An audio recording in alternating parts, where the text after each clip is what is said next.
شيخة آذن أنتين النوتمي وسعيدة هوش ماشة وأنا إذا شكر لك يا إلى شكر وإذا شكر إله با شكر إسكاله وأنا إذا شكر لك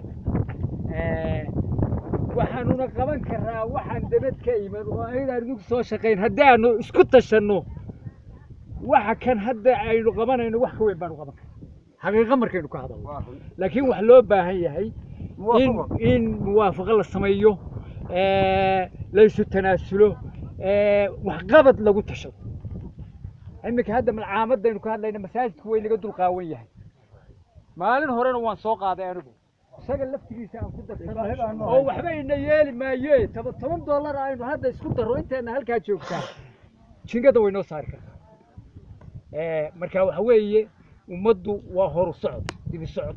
waa inaynu iska yahay waa inaynu horu soconnaa xooli way dhamaadeen alxamdulilaahi rabbil caalamiin roonaan rabbaa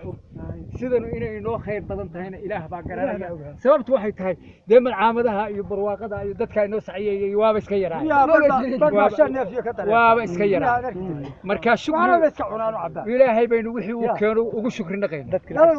dadka lacagta inoo soo diray oo inoo horseeday hawsha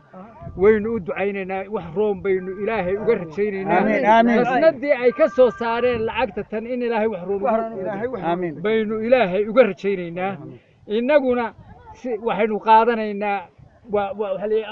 baawrka hoggaanka qaadkiisu leeyahay innana hoggaan qaad baynu noo samaynaa oo dariiqooda dee waan raacaynaa hadalka badin maayo waqti weeye anigu intaasaan kusoo gulaanadaya assalaamu calaykum waraxmatullahi